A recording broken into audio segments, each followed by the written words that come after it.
sea tu nombre. Gracias, Señor, en esta tarde por este privilegio que nos das de poder reunirnos, de adorar y glorificar tu nombre, Señor. Pedimos que tú nos ministres y nos hables en esta tarde, Señor, a través de tu preciosa y bendita palabra, Señor. Gracias por esta nueva oportunidad. Recibe hoy tú toda la gloria y la honra, Señor, en el nombre de tu amado Hijo Jesús. Amén. Y amén. Gloria a Dios. Pueden tomar asiento, mis hermanos, en esta tarde. Aleluya. Gloria al Señor. ¿Cuántos están contentos de estar aquí esta tarde? Amén. Gloria al Señor. Qué bueno. Me alegro mucho, hermanos. Bueno, vamos a pasar en esta tarde a estudiar la palabra del Señor y vamos a tocar un tema que yo creo que es de vital importancia y más en estos tiempos en los que ha de vivir. Todas las cartas que van dirigidas a iglesias en el Nuevo Testamento, y ya son unas cuantas, ¿verdad? Carta de Pablo a los Corintios, a los Romanos, a los Efesios, a los Filipenses, luego los 7 mensajes que tenemos en el libro de Apocalipsis, a las famosas 7 iglesias, ¿verdad? De todas y de cada una de estas iglesias, estos mensajes que reciben, podemos aprender muchas cosas. No es que en todas las iglesias locales del mundo ocurran todos los problemas que se mencionan en dichas epístolas, pero cuando hay situaciones en las que no sabemos tal vez cómo actuar, cómo deberíamos de comportarnos ante una circunstancia concreta, pues podemos ir al Nuevo Testamento y ver qué consejos, qué mandamientos, qué instrucciones nos da el Señor y aprender para saber cómo comportarnos en todo momento.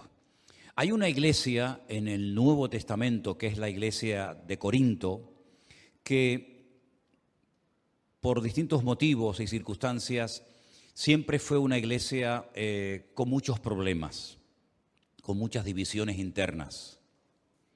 Y no es que no fuera bien fundamentada, porque la Biblia nos enseña que Pablo estuvo en esta ciudad aproximadamente unos 18 meses. Y no me digan a mí que Pablo no hizo un buen trabajo. Por supuesto que lo hizo. Además, él contaba con la ayuda de aquel matrimonio que le aportó tanta ayuda y tanto apoyo en su ministerio, como fue Priscila y Aquila. Después de marcharse él de pastorear la iglesia, apareció por allí un hermano, un predicador, que la Biblia habla muy bien de él, Apolos, un hombre que dice que era ferviente de espíritu y poderoso en las Escrituras. Es decir, que el problema de la iglesia de Corinto no era que tuvieron un pésimo o un mal liderazgo o habían recibido una mala enseñanza, en absoluto, más bien todo lo contrario. La iglesia de Corinto, los hermanos que se congregaban en esa congregación, habían venido de la idolatría, del paganismo. La inmensa mayoría de los miembros de la iglesia no eran de origen judío, por lo tanto, antes habían sido idólatras. Había hermanas en la congregación que antes de convertirse habían ejercido lo que se llamaba la prostitución sagrada. De ahí que Pablo a esa iglesia le diga a las mujeres que se pongan un velo, que se cubran la cabeza, porque la señal de que una mujer en Corinto, en algunos templos estaba o había practicado la prostitución, es que se rapaban el pelo. Entonces, cuando estas mujeres se convertían al Señor, pues lógicamente, simplemente mirándolas, todo el mundo podía saber cuál había sido su pasado, y para no avergonzarlas y para que nadie le tuviera por qué recordar lo que estas mujeres habían practicado, Pablo le dice solamente a la iglesia de Corinto, no se lo dice a todas las mujeres de todas las iglesias de la época, sino solamente a esa iglesia, por lo que les estoy contando, que hasta que les crezca el cabello, hasta que tengan el pelo, pues se cubran, se pongan un velo, y así de esa manera pues nadie se tiene por qué estar fijando ni recordándole a nadie su pasado. Dice, pero una vez que le haya crecido el cabello, el pelo, pues la Biblia dice que en lugar de velo a la mujer se le dio el pelo.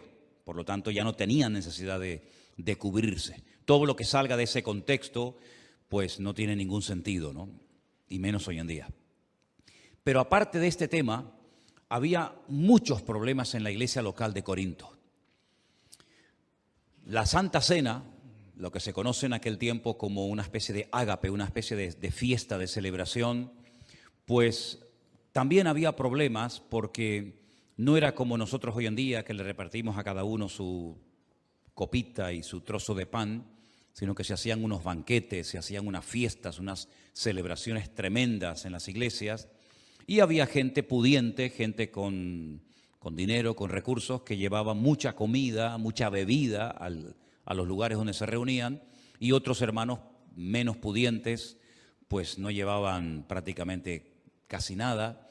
Incluso llegaron, en algunas ocasiones, algunas personas, miembros de la iglesia de Corinto, a embriagarse, a emborracharse dentro de los cultos, dentro de la iglesia. Y otros tantos problemas. Seguramente Pablo le escribió a la iglesia de Corinto más de una carta. Nosotros solamente tenemos 2 en el Nuevo Testamento.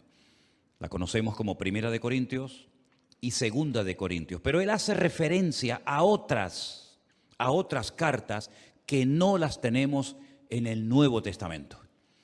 Pero las 2 cartas que tenemos nos van a dar mucha información sobre el estado espiritual de dicha congregación. Quiero invitarles, por favor, si han traído su Biblia en esta tarde, que vayan abriendo en Primera de Corintios el capítulo 3. Por favor, Primera de Corintios capítulo 3. Vamos a analizar algunas características de esta iglesia, y mientras estoy exponiendo el tema de esta tarde, que lo hemos titulado Cristianos Carnales, usted pregúntese a sí mismo si usted cumple con estas características o no. Espero que no. Voy a comenzar a leer a partir del versículo 1. Primera de Corintios capítulo 3, a partir del versículo 1 en adelante.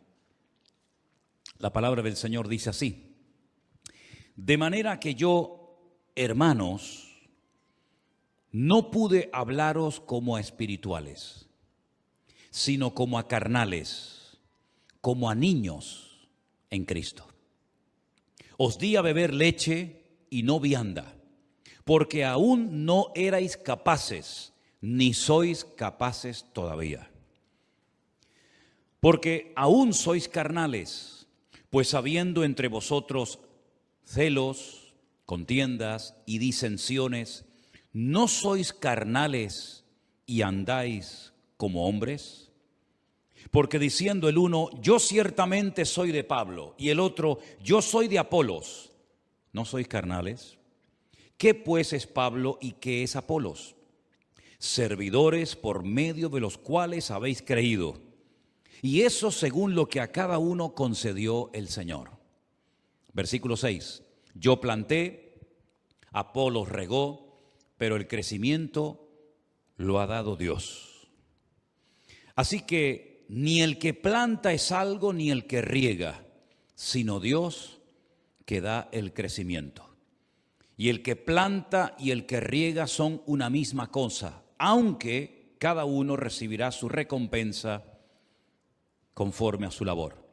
Porque nosotros somos colaboradores de Dios y vosotros sois labranza de Dios, edificio de Dios.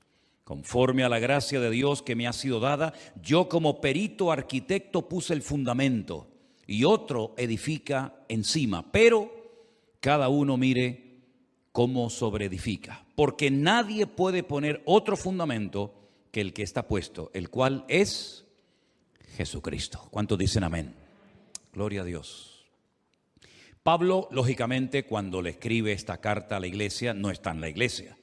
Si no, no tendría ningún sentido escribirle una carta a una iglesia estando él presente. Pablo ya está en otra población. Pablo tenía la costumbre de establecer iglesias, nombrar pastores y ir recorriendo diferentes zonas, diferentes lugares, pues para seguir estableciendo iglesias y extendiendo la palabra del Señor.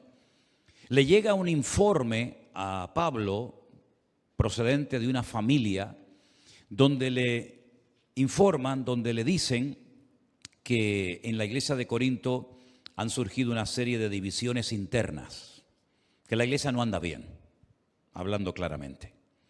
Entonces Pablo les escribe una carta que podría ser la segunda que les escribe, y la segunda sería la tercera, ¿verdad?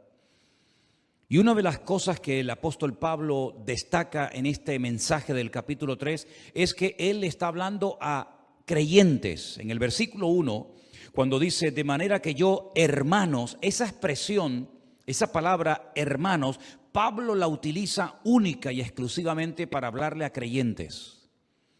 No es una palabra que Pablo utiliza para dirigirse a todo el mundo. No, cuando él habla de hermanos, habla de gente convertida. Habla de miembros de la iglesia de Corinto. No habla a la gente de la calle que no conocen el evangelio, ni han tenido un encuentro personal con Cristo. Cuando él dice hermanos, se está dirigiendo a los miembros de la congregación, los que han entendido el evangelio, los que ya llevan tiempo congregándose en esa iglesia. Por lo tanto, esto es muy importante, porque lo que a continuación les va a decir Pablo va dirigido única y exclusivamente a creyentes, no a inconversos. No a gente que no ha entendido el evangelio, sino a creyentes, cristianos, seguidores de Cristo. Y a esos hermanos de esa iglesia les dice, yo no pude hablaros como a espirituales, sino como a carnales, como a niños en Cristo. Si os dais cuenta, Pablo habla de dos tipos de creyentes. Creyentes que los llama él espirituales y creyentes que los llama, como dice aquí, carnales. Y también utiliza la palabra o la expresión niños en Cristo. Busqué la palabra carnales. Saben que el Nuevo Testamento se escribió en griego. Y la palabra que utiliza Pablo cuando habla de carnales es esta que veis ahí en la pantalla. Sarquicos. Y la traducción literal de esa palabra sería mundanos. Mundanos. Es decir, no se estaban comportando los hermanos, los cristianos, los creyentes de la iglesia de Corinto como creyentes, sino como auténticos mundanos, carnales, dice aquí esta versión Reina Valera. En otras palabras, el mundo todavía domina vuestro comportamiento, el mundo todavía domina vuestra forma de hablar, vuestra forma de comportaros, etcétera, etcétera. Claro, la pregunta que nos hacemos a estas alturas, ¿no? Bueno, ¿pueden haber hoy en día en las iglesias cristianos carnales, mundanos, niños en Cristo? ¿O era algo que solamente ocurría en el tiempo de los apóstoles, pero que ya hoy en día, después de tanta enseñanza, después de tanto tiempo, esto ya como que ya no nos afecta a nosotros? No sé qué opinan ustedes, pero mis queridos hermanos, hubo en el pasado cristianos mundanos o carnales, los hay en la actualidad y los seguirán habiendo siempre. Personas que se congregan, personas que leen la Biblia, personas que a lo mejor hasta se han bautizado, personas que participan de la Santa Cena, personas que llevan años congregándose en iglesias, pero que son mundanos.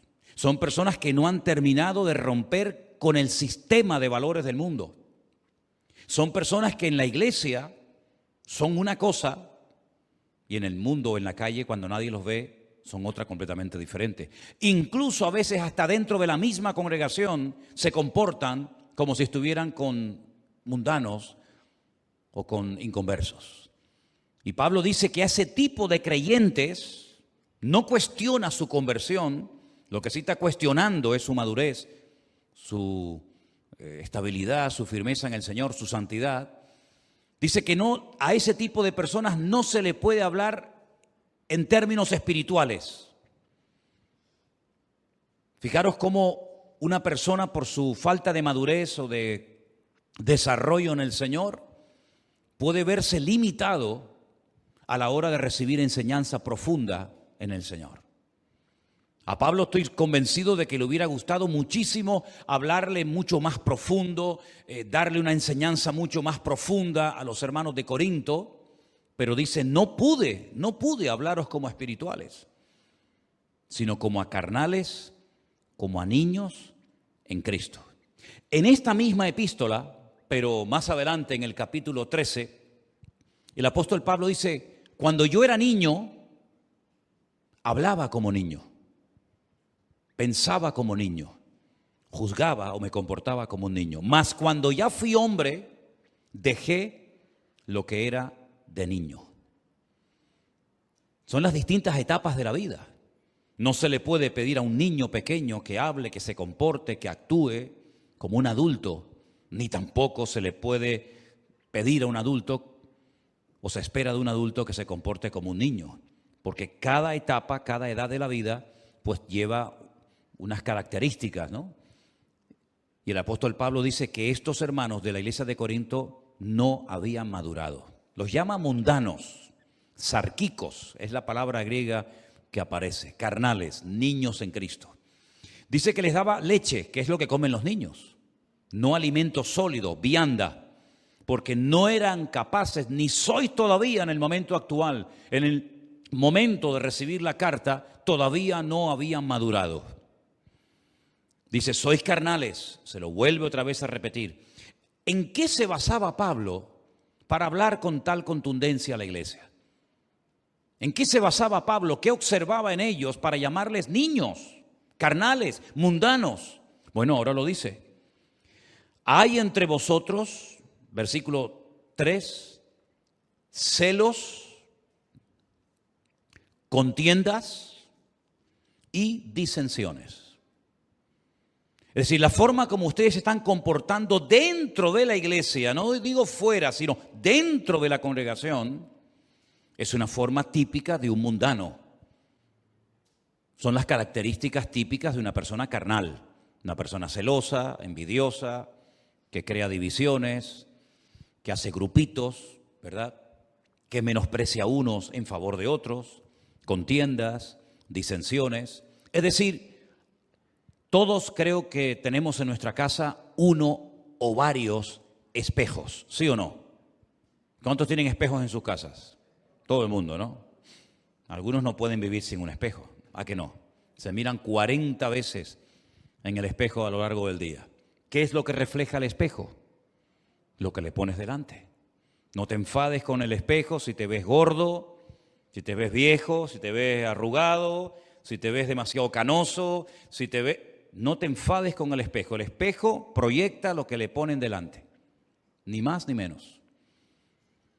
Hay un espejo en el mundo espiritual en el cual podemos ver nuestra realidad. No lo que me gustaría, sino la realidad mía presente en el momento actual.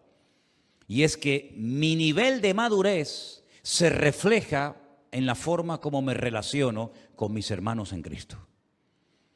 Es decir, si tú eres una persona que busca la paz, que no eres celoso, que no eres envidioso, que no te sientes siempre ofendido, una persona que no crea divisiones, ni chismorreos, ni críticas, pues estás demostrando que has entendido lo que es el Evangelio y moverte en paz y en armonía en el cuerpo de Cristo. Si por el contrario reaccionas como estos hermanos de Corinto, de una forma carnal, mundana, hablando mal, pensando mal, criticando, juzgando, cuestionando, etc., entonces es el espejo en el que te puedes ver a ti mismo y te puedes ver reflejado y demostrarte a ti mismo de que tal vez lleves mucho tiempo en la iglesia, tal vez lleves mucho tiempo leyendo la Biblia y sepas mucho de la Biblia, pero como persona, como creyente, tú no has madurado, no has crecido, no te has desarrollado, te has quedado estancado en ese nivel de niño y te comportas como un niño. Te comportas como un niño, hablas como un niño, piensas como un niño, reaccionas como un niño, y todo eso es la evidencia más que clara de que no ha habido madurez, desarrollo en tu vida. Hay otra carta muy bonita y muy interesante que seguramente ustedes la han leído en otras ocasiones, que es la carta a los Hebreos. Conocéis la carta a Hebreos, ¿verdad? No se sabe exactamente quién la escribió, hay muchas opiniones, eso es lo de menos. Pero hay una parte en esa carta en la que el autor dice, debiendo ser ya maestros. Un maestro es una persona que enseña. Un maestro es una persona que tiene algo que compartir y enseñar a los demás. Dice, debiendo ser ya maestros después de tanto tiempo, todavía tenéis necesidad de leche y no de alimento sólido, porque sois inexpertos en la palabra de Dios. Fijaros que no solamente era un problema de los corintios, era también un problema de los gálatas, y un problema de los tesalonicenses, y un problema de los romanos, y un problema que ha habido siempre a lo largo de la historia. Iglesias, creyentes que no crecen, que se quedan raquíticos, anoréxicos, espiritualmente hablando, y que pasa el tiempo, pero están siempre igual o peor. Y esta es la triste realidad de la iglesia de Corinto. Pablo no la oculta. Pablo no dice, bueno, hermanos, no pasa nada. No. Pablo los confronta y Pablo les dice, no les puedo hablar como espirituales, no les puedo dar viandas, sino leche, porque sois mundanos, porque sois carnales, hay divisiones, hay celos, hay envidias entre vosotros. Y pone un ejemplo no de otra iglesia, un ejemplo de lo que estaba pasando allí. Y dice, yo soy de Pablo, otro dice yo soy de Apolos, ¿verdad? No sois carnales y actuáis como niños. Y Pablo dice, nosotros, los predicadores, los pastores que hemos estado ministrando en esa iglesia, dice, nosotros somos servidores por medio de los cuales habéis creído. Y eso según lo que a cada uno concedió el Señor. Más adelante en el versículo 9 dice, nosotros somos colaboradores de Dios y vosotros sois labranza de Dios, edificio de Dios, colaboradores, servidores, instrumentos al fin y al cabo, y ellos lo que estaban haciendo es seguir al instrumento en vez de seguir al Dios que usaba el instrumento. Es como si terminamos adorando, no sé, el martillo, el destornillador o cualquier otra herramienta y no nos damos cuenta de que detrás de ese instrumento, detrás de esa herramienta, hay una mano, hay una persona con nombre, con apellido. Exactamente igual ocurre en la obra de Dios. Dios puede utilizar mucho a un hombre, Dios puede utilizar mucho a una persona a la hora de predicar, a la hora de enseñar, a la hora de fundar una iglesia, a la hora de hacer muchas cosas, pero detrás de ese instrumento, detrás de esa persona de carne y hueso está el Señor, que es al que tenemos que seguir, honrar y adorar, y no al instrumento que Dios está utilizando. Amén, hermanos. Yo he hecho una pequeña lista de 10 características de los cristianos carnales, de los niños en Cristo. Vamos a ir punto por punto analizando cada uno de ellos, y mientras hablamos de cada uno de estos puntos, pregúntate a sí mismo si te sientes identificado o no con lo que voy a compartir. Característica número 1 de los cristianos carnales poco desarrollados o nada desarrollados en Cristo. Se mueven por emociones y sentimientos. Quiero que todos juntos leamos este primer punto, por favor. Se mueven por emociones y sentimientos. ¿Es malo emocionarse o expresar algún tipo de emoción o de sentimiento? No.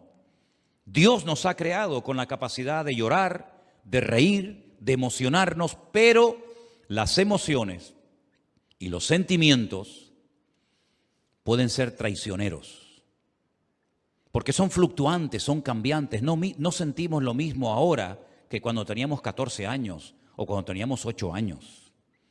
No sentimos lo mismo todos los días de nuestra vida, ni nos emocionan, ni nos atraen siempre las mismas cosas que a lo mejor hace años sí.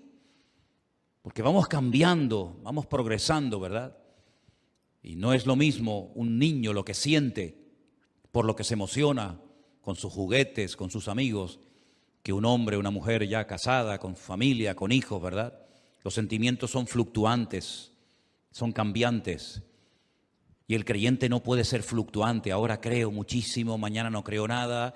Ahora leo muchísimo la palabra de Dios, mañana no quiero saber nada de la Biblia. Ahora voy a la iglesia, llamo al Señor y quiero servir al Señor. Dentro de 15 o 20 días ya no me quiero congregar más porque no me hablaron, no me saludaron, no me llamaron, no sé qué, no sé cuánto. Eso es el peligro de dejarse llevar o guiar o pastorear por sentimientos y por emociones. Y este tipo de creyentes poco maduros, poco estables, poco o nada firmes en el Señor, son gente emocional. Gente que los ves un día y se quieren comer el mundo.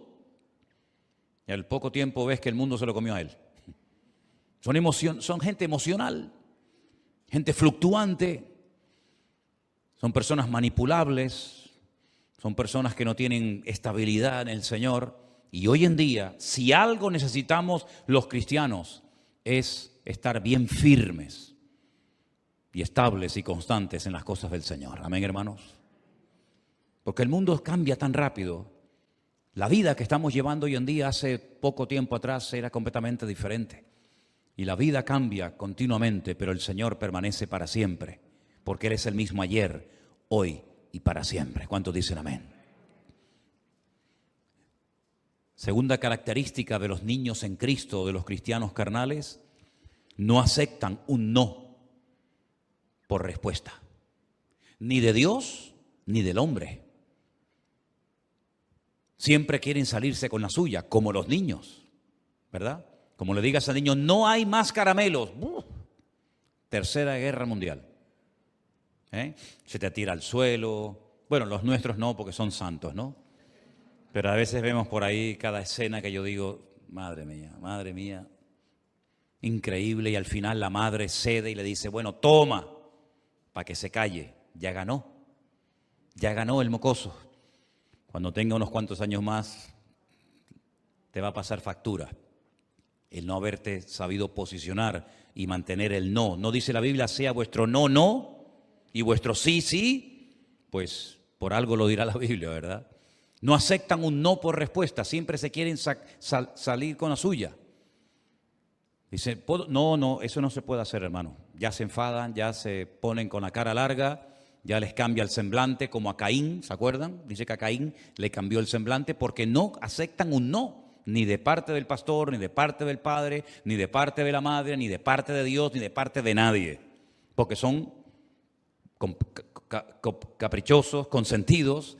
¿Y qué dice el libro de Proverbios? Que el niño consentido avergonzará a su padre y a su madre.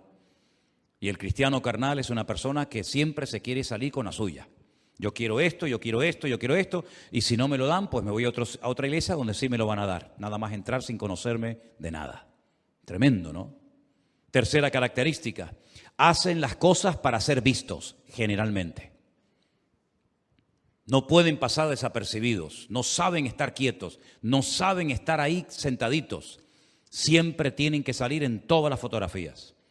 El yo siempre está por delante. Yo no sé qué, yo no sé cuánto, el yo y el yo. ¿Y qué dijo el apóstol Pablo hablando del ego o del yo? Ya no vivo yo, mas vive Cristo en mí. El niño siempre quiere controlar la conversación, dónde están los abuelos, dónde está la tía, dónde están los hermanos. El niño siempre quiere llamar la atención. Y el niño en Cristo exactamente igual.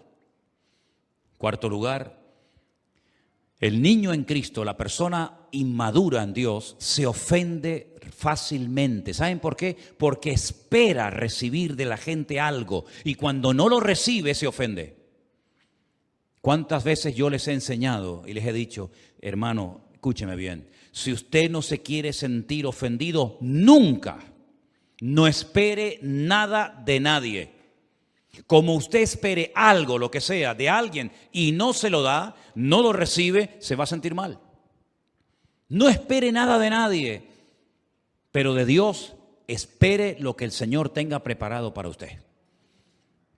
Pero el niño en Cristo, la persona inmadura, se ofende cuando no cuentan con él, cuando no le hablan, cuando no sé qué, porque son personas que siempre intentan destacar por encima de los demás.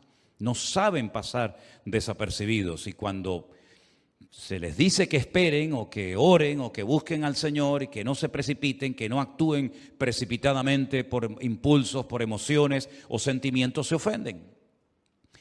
Algo que también hemos leído en esta tarde, punto número 5, es que son celosos. Usted no es celoso, ¿verdad? ¿Usted es celoso? ¿Es celosa usted? Los cristianos no tenemos que ser celosos. Si Dios usa a este hermano más que a mí, yo me voy a gozar de que el Señor esté usando a mi hermano más que a mí. Y si el Señor bendice y prospera más a mi hermano que a mí, yo me voy a gozar con la bendición de mi hermano y no voy a tener celos ni envidia de él, sino más bien todo lo contrario.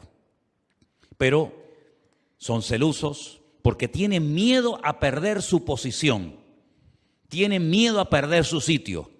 Uy, y si viene alguien que canta mejor que yo, y si viene alguien que toca mejor que yo, y si viene otra persona que lleva menos tiempo que yo en la iglesia o en la escuela dominical o en el culto de jóvenes o donde sea, y resulta que me quita el puesto, como si en la iglesia tuviéramos puestos. El único que tiene su puesto y su lugar garantizado es nuestro Dios. ¿Cuántos dicen amén? Porque algo muy importante que he aprendido en el reino de Dios, que no hay nadie imprescindible, pero el creyente inmaduro, el niño en Cristo, el mundano, el carnal, se siente imprescindible.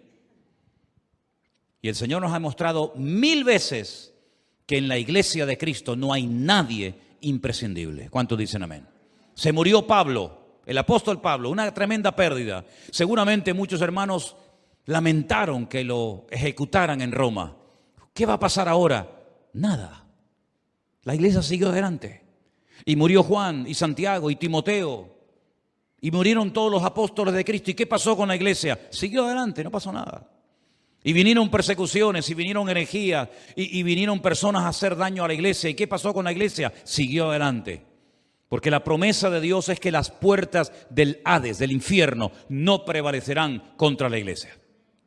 Si no estoy yo, estará otro, y si no está otro, está otro. No pasa nada, el Señor cuida de su iglesia.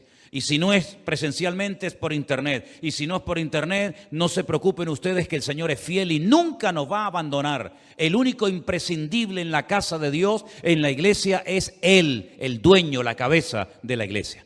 Ni tú ni yo somos imprescindibles. ¿Cuánta gente ha pasado por esta iglesia? ¿Cuánta gente ha pasado? Y la iglesia sigue avanzando, sigue adelante. Porque la iglesia no es del hombre.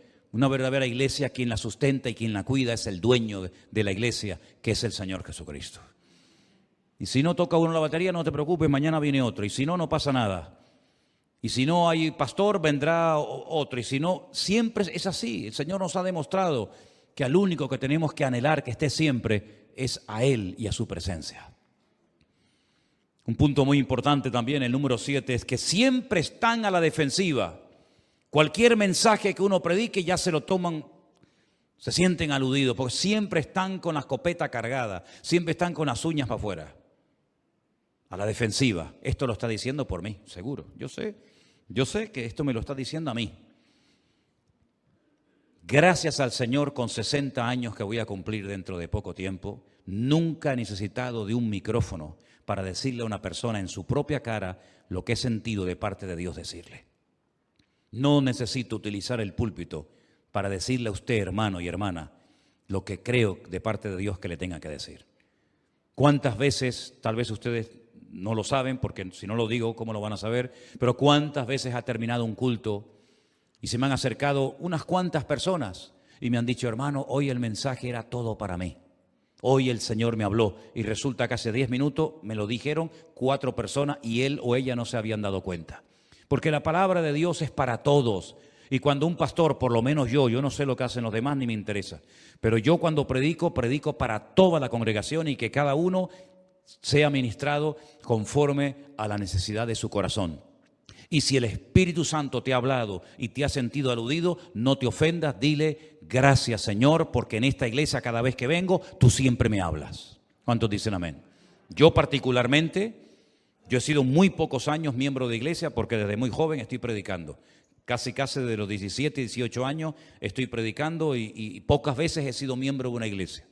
Pero si yo tuviera que elegir una iglesia para mí, para mi familia, jamás me congregaría en una iglesia donde no me sienta aludido. Jamás me sentaría en una iglesia donde me sienta siempre cómodo. Predique de lo que predique el pastor, hable de lo que hable el pastor, el mensaje siempre me pasa por encima de la cabeza. Yo no me congregaría en una iglesia así, porque yo no vendría a una iglesia para que me pasen la mano. Yo no vengo a una iglesia para que me digan qué guapo y qué bonito que soy. Yo vengo a una iglesia para que mi Dios me confronte y me saque la basura que llevo dentro y pode las ramas secas y trate con mi vida y me cambie. Porque la iglesia es el taller de Dios. Es el lugar donde el Señor pone el dedo en la llaga y nos hace ver cosas que a lo mejor nunca en la vida fuimos conscientes de que ese pecado, esa actitud, esa mala costumbre, esa mala palabra, la llevo arrastrando toda mi vida y no me he dado cuenta hasta el día de ayer que el pastor predicó de ese tema. ¿Qué te parece? ¿A quién le ha pasado eso alguna vez? Venir a la iglesia y escuchar una palabra y decir, pero si este soy yo, el Señor me está hablando a mí. Eso me pasó a mí las primeras veces cuando yo me congregaba, recién convertido. Miraba a los lados, créame, literalmente lo digo, no exagero. Miraba a la derecha, miraba a la izquierda, miraba detrás. Pensaba que estaba yo solo en la iglesia porque todo lo que predicaba aquel hombre, me sentía yo aludido y me estaba hablando a mí. Pero no era él, era el Señor a través de él que me estaba hablando a mi vida. ¿Cuántos dicen amén? Y esa es la señal de una iglesia donde está el Espíritu de Dios. Hermanos, no me digan a mí, si el Señor Jesucristo, con todo mi respeto, voy a poner este ejemplo, entrara ahora mismo por el pasillo de esta congregación y subiera a este púlpito, lógicamente yo me sentaría, faltaría más. Y Él cogiera el micrófono en la mano, aunque yo creo que no le haría ninguna falta. Pero si el Señor Jesucristo se subiera en esta tarde a esta plataforma y nos mirara a cada uno de nosotros a la cara, ¿no tendría nada que decirnos? ¿Sí o no? Vamos, yo estoy ahí sentado y me mira así el Señor Jesucristo y yo, no quiero decir nada feo, pero vamos, tráigame tierra, porque solamente una mirada de Cristo se le dirigió a Pedro, no le dijo ni mu, y Pedro dice, salió y lloró amargamente. ¿Se acuerdan? Dice, se le quedó mirando y ya con la mirada te lo he dicho todo, como antaño. Ya hoy en día eso no existe, los chicos no entienden, pero antiguamente cuando estabas en una casa, en una reunión, y el viejo te hacía así y te transmitía telepáticamente un mensaje. Te estaba diciendo, o te portas bien, o cuando llegue a casa te voy a dar una paliza que te vas a acordar toda tu vida. Todo eso te lo decía con la mirada. ¿Sí o no? Hoy en día le mira, le remira, nada, eso no sirve nada. Está en otra frecuencia. Pero en aquella época una mirada del viejo te ponía firme, amigo.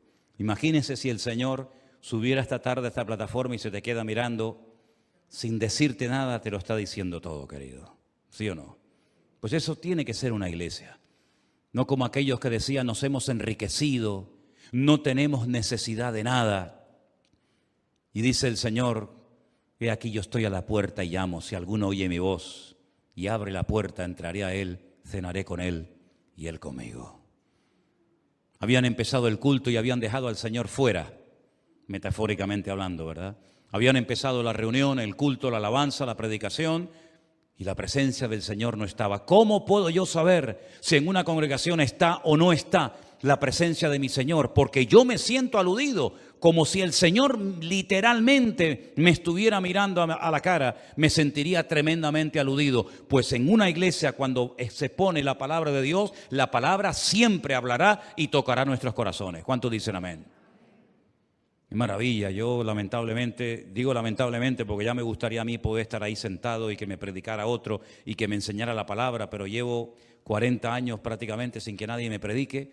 Pero qué maravilla tiene que ser venir a la iglesia después de un día de trabajo, cansado o en fin, en las circunstancias que sea y sentarte ahí y decir, ¡wow, qué maravilla! Se sube a la plataforma, ora, el Señor lo usa, me habla el Señor con su palabra. Eso es una maravilla, ¿sí o no? A mí para que me hable el Señor tengo yo que orar, tengo que estudiar, tengo que leer la Biblia. Ustedes vienen a la iglesia sin Biblia, pantalón corto, pantalón largo, con camisa larga, camisa corta, como sea, me siento ahí y Dios me habla. Eso es una bendición tremenda. ¿Lo valoran ustedes, sí o no? Es un privilegio maravilloso. No están dispuestos a cambiar. Uy, este punto para escribirlo lo pensé 30 veces. Porque algunos de ustedes dirán, pero hermano, ¿usted cree sinceramente que hay hoy en día gente en las iglesias que no quieren cambiar? ¿Me dejan que les diga un secreto ahora que no nos ve ni nos escucha nadie? Así de gente. Así de gente. Hay mucha gente en las iglesias que no quieren cambiar. No sé a lo que vienen, pero a cambiar no. No quieren cambiar. ¿Y saben lo que me costó años aprender? Lo aprendí, Pero ¿saben lo que me costó años tener que decir? Señor, es verdad, tienes razón, que hay gente que no quieren cambiar, aunque se congreguen en esta o en cualquier otra congregación. Hay gente que no quieren cambiar, te dice, yo he sido así toda mi vida, hermano. En mi familia éramos así. Y es como un estigma, ¿no? Es como decir, yo soy así y no puedo comportarme de otra manera. ¿Se acuerdan ustedes cuando un día unos discípulos del Señor Jesucristo se le acercaron al maestro y le dijeron, Señor, tenemos que contarte una cosa, como si él no lo supiera? Hemos visto por ahí a uno que echa fuera demonios en tu nombre, pero no es de los nuestros, no es de nuestro grupo de discípulos.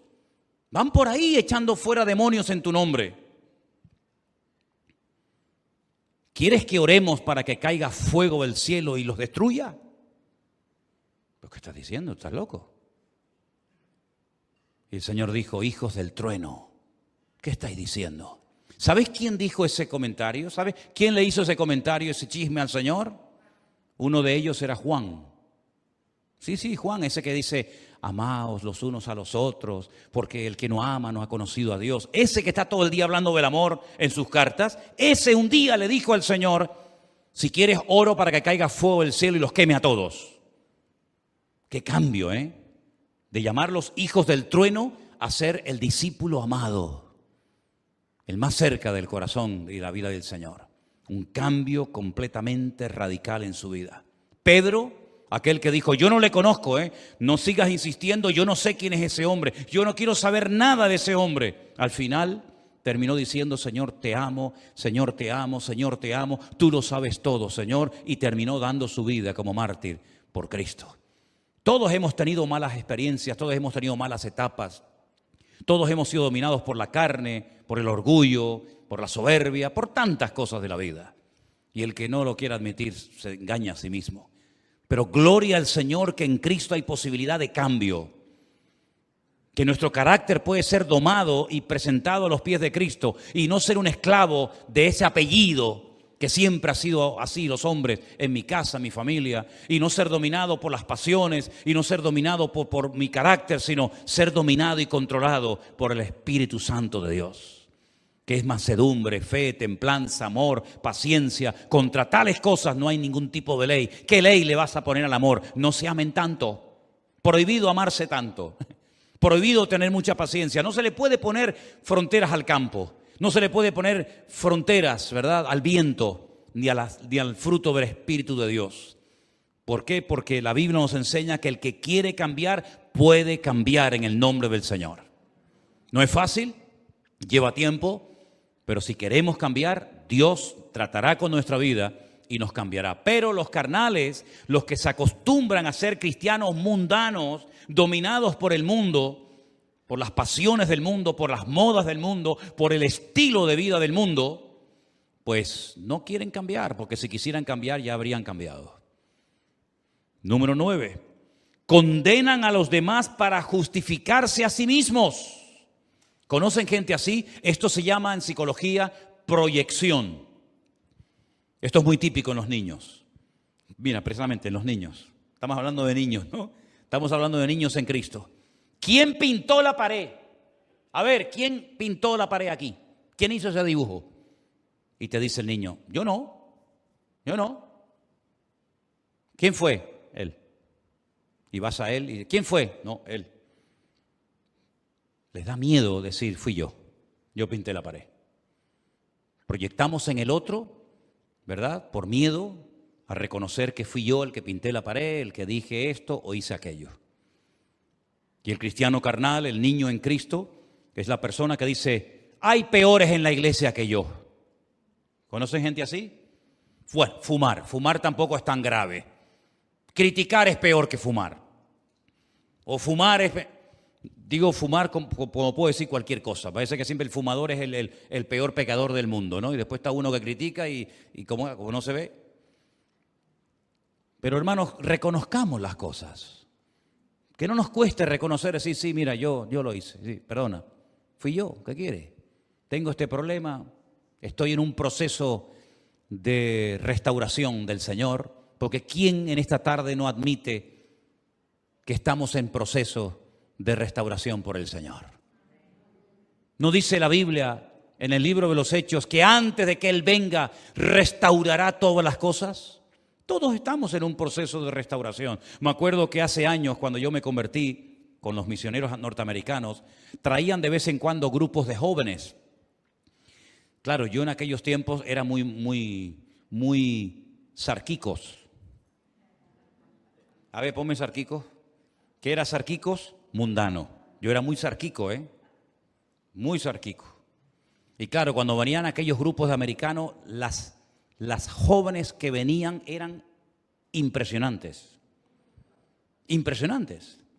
Y claro, nosotros como éramos en aquella época muy sarquicos, queríamos ir a evangelizar siempre con las americanas que venían, ¿no? Aprendíamos 4 palabras en inglés para saber cómo comunicarnos. Pero ¿saben qué, mis queridos hermanos? En aquellos tiempos se nos decía, ustedes no pueden salir a evangelizar con las chicas que vienen de Estados Unidos. Y nos daba una rabia. No entendíamos por qué los pastores eran tan cerrados y nos prohibían a nosotros salir a evangelizar. ¿Evangelizar o evangeligar? Es una cosa completamente diferente, ¿no? Miren, hermanos, Dios quiere cambiarnos a todos y a cada uno de nosotros. Y aquellos jóvenes traían una especie de placa que de vez en cuando te hacían así, te la enseñaban. ¿Y saben lo que decía en aquella placa? Me quedó el recuerdo. Ten paciencia conmigo, estoy en proceso de restauración por el Señor. Y es que es verdad, hermanos. Nuestra vida está constantemente cambiando. Dicen que cada 7 años, en cuanto a células y todo el organismo del cuerpo, dicen que cada 7 años tenemos un cuerpo nuevo. Pues no sé, algunos se lo habrán dado de segunda mano porque, ¿no? Si cada 7 años tenemos un cuerpo nuevo, no sé por qué hay algunas cosas que ya no funcionan como funcionaban antes, ¿no? Pero y espiritualmente hablando, dice la Biblia que por fuera nos vamos desgastando, pero el hombre interior se va renovando cada día a la imagen de Cristo. ¿Cuántos dicen amén? No condenamos a nadie, no justificamos nuestros pecados, censurando a los demás. ¿Se acuerdan ustedes la actitud del hermano del hijo pródigo? ¿Cuánto se ha hablado del hijo pródigo, Y qué poquito se habla del hermano del hijo pródigo. El hermano del hijo pródigo era un carnal. Era un envidioso que en vez de alegrarse con el retorno al hogar de su hermano, se enfada y dice, ¿esta fiesta qué es? No, es que hay una fiesta porque tu hermano ha regresado y no quiere entrar a la fiesta, ni come ni deja comer. Así son los carnales, ¿verdad? Están siempre enfadados con ellos, con el mundo, con todo el mundo está enfadado siempre el cristiano carnal. Todo está mal menos él. Y tiene que salir el padre afuera y decirle, pero hijo, entra, que tu hermano había muerto y ahora está vivo. Y le dice, este es tu hijo. ¿Cómo que este es tu hijo? ¿Qué forma de hablar es esa, hombre? Este es tu hijo, no, este es tu hermano, que tú también eres hijo mío. Porque vivió siempre en esa amargura, en ese no querer cambiar, aunque era como esa mosquita muerta que no habla pero las mata callando, ¿no? Dice el refrán. No justificamos nuestros pecados condenándonos a otro y finalmente las personas que son niños en Cristo, fluctuantes, inmaduras, carnales, son inseguros, inconstantes y poco fiables. Porque hoy te dicen una cosa y mañana te dicen otra. Porque hoy quieren una cosa y mañana eso ya lo odian y quieren otra. Por el contrario, si quieres saber cómo es un cristiano maduro y espiritual, pon esta lista pero a lo contrario. Y te vas a dar cuenta de que eso es lo que el Señor anhela para todos y para cada uno de nosotros. Que maduremos. Como dice 1 Corintios capítulo 15, y quiero leerles este versículo un momentito. 1 Corintios capítulo 15, versículo 58. Si pueden, hagan un esfuerzo y apréndanse este versículo de memoria. Fue uno de los primeros que yo aprendí hace mucho tiempo atrás. Así que, hermanos míos, estad firmes y constantes, creciendo en la obra del Señor siempre, sabiendo que vuestro trabajo en el Señor no es en vano. Vamos a decirlo todos juntos, por favor.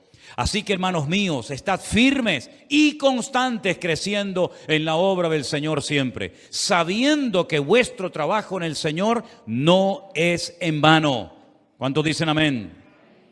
¿Usted quiere ser un cristiano ¿Carnal, mundano o quiere ser un cristiano maduro? Maduro, firme en el Señor. Pues le voy a dar la clave para que usted pueda llegar a ese nivel. Así que, hermanos, os ruego por las misericordias de Dios que presentéis vuestros cuerpos en sacrificio vivo, santo, agradable a Dios, que es vuestro culto racional. No os conforméis a este siglo, sino transformaos por medio de la renovación de vuestro entendimiento, para que podáis comprobar cuál es la buena voluntad de Dios, agradable y perfecta. Es una entrega total cada día al Señor. No llegar a un nivel de decir, bueno, ya me conformo, ya me acomodo, ya aquí me quedo estancado, satisfecho, sino cada día presento algo más al Señor. Hoy es una cosa, mañana será otra, pidiéndole al Señor que limpie, que cambie, que transforme mi mente, mi sala de máquinas, para que todo mi ser, espíritu, alma y cuerpo, y lógicamente también incluida la mente, ¿verdad?, pues esté al servicio del Señor y de su obra, y que mi naturaleza humana no me lleve al pecado, que mi naturaleza humana separada de Dios no me domine, no me controle, que es lo que la Biblia llama la carne, ¿verdad? Los que son de la carne, ¿en qué piensan? En las cosas de la carne. Y los que son del Espíritu, en las cosas del Espíritu. Y el ocuparse de la carne, que es muerte, pero el ocuparse del Espíritu es vida. Ese cambio, esos pasos para cambiar, soy yo el que los tengo que dar. Una cosa es venir a la iglesia y escuchar los estudios, las predicaciones y cantar al Señor. Todo eso está muy bien. Pero luego hay un trabajo personal insustituible que nada ni nadie puede ocuparlo, sino tú solo. Tu mujer puede ser una mujer muy espiritual, o tú puedes ser como varón, un hombre muy espiritual, y a lo mejor tu esposa no, o tus hijos más que tú, o al contrario, pero es que el crecimiento es individual, no es colectivo. Una cosa es la iglesia, pero luego la iglesia está formada por mucha gente, unos de un país, otros de otro país, de una cultura, de una edad, de otra edad, ¿verdad? De un trasfondo, de otro trasfondo. Por lo tanto, el crecimiento es individual. Y para poder crecer, uno tiene que anhelar querer crecer. Y tienes que poner la mirada única y exclusivamente en el Señor. Y correr con paciencia, no querer cambiar en 3 días, porque te estarías engañando a ti misma. Si quieres mañana ser la mujer más madura y espiritual de Canarias, eso no funciona así. Esto es un día y otro, y otro, y otro, y otro, con ganas, sin ganas, con lluvia, con sol, con dinero, sin dinero. Sigo siendo un hijo de Dios. Amén. Cierra tus ojos ahí donde estás. Y vamos a pedirle al Señor que nunca, jamás nos comportemos como niños en Cristo, inmaduros, como carnales, sino que siempre el amar a Dios, obedecer al Señor y cumplir con su palabra sea la prioridad máxima en nuestra vida. Hay que anhelar crecer, hay que querer crecer y cambiar en el nombre del Señor. Y nuestra relación con los hermanos es el espejo que proyecta mi nivel de madurez en el día de hoy. Por eso queremos, Señor, como iglesia y también personalmente, pedirte, oh Señor, en esta tarde, que tú nos ayudes a crecer, a esforzarnos, a poner nuestra vida ante el altar tuyo como sacrificio vivo. Y te pedimos, oh Señor, en el nombre soberano y bendito de Jesús, cámbianos, renuévanos, transfórmanos, Señor. Y te damos gracias porque sabemos que en Cristo hay victoria, hay esperanza y hay la posibilidad de mejorar y de cambiar. Porque tú que habitas en nosotros puedes producir desde dentro de nosotros ese cambio para que el mundo vea que cuando una persona se pone en las manos de Dios, esa persona puede cambiar para la gloria y la honra del Señor. En el nombre de Jesús. Amén.